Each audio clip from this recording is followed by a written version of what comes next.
আমরা একটু বাদে এনজিপি স্টেশনে নামবো।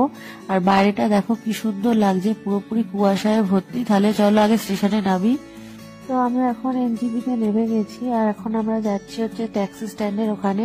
ওখান থেকে আমরা শেয়ার গাড়ি কিংবা প্রাইভেট গাড়ি কিছু একটা করব। অল ডিটেলস তোমাদের সাথে শেয়ার করব, আর এই সবকিছু ডিটেলস আমার ডেসক্রিপশনে থাকবে। তাহলে চলো। ফাইনালি আমরা গাড়িতে উঠে পড়েছি, শেয়ারে নিয়েছি। একটা জিনিস আপনাদের বলে রাখি, এখানে এলে কোনো দালালের কবলে পড়বেন না।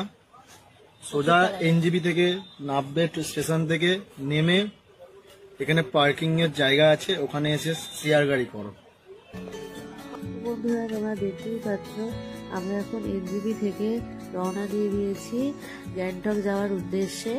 তো আমরা এখানে কথাই বলে নিয়েছি, এবং এখানে প্রত্যেকটা গাড়ি একই নিয়ম।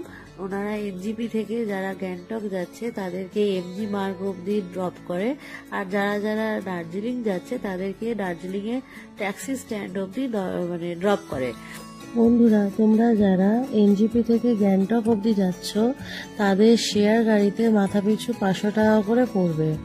এছাড়া যারা তোমরা প্রাইভেট গাড়ি চাইছো 4 সিটারে, তাদের 3.5 থেকে 4000 টাকা পড়বে। এবার পুরোটাই তোমাদের বার্গেনিং এর উপর নির্ভর করছে। তোমরা যতটা বার্গেনিং করতে পারবে ততটা তোমাদের জন্য কম হবে, কিন্তু এনারা এর থেকে কমে আর নেবে না। এটাই এনাদের পার্মানেন্ট ফিক্সড রেট। যে দাদা আমাকে গ্যাংটক অব্দি নিয়ে যাচ্ছে, যার গাড়িতে আমি যাচ্ছি, সেই দাদার নাম্বারটা আমি তোমাদের জন্য ডেসক্রিপশনে দিয়ে দেবো। এছাড়াও আমি কিছু প্রাইভেট গাড়ির দাদাদের নাম্বারও দিয়ে দেবো, যাতে তোমাদের কোনো অসুবিধে না হয়। তো দেখতেই পাচ্ছ আমি এখন ফরেস্টের ভেতর দিয়ে যাচ্ছি, কতটা সুন্দর লাগছে রাস্তাটা। তো আমার ব্লগটা যদি তোমাদের ভালো লেগে থাকে তাহলে লাইক, কমেন্ট, শেয়ার করতে ভুলো না। সাবস্ক্রাইব করে দিও। আবারও দেখা হবে পরের ব্লগে, ততক্ষণের জন্য টাটা, বাই বাই।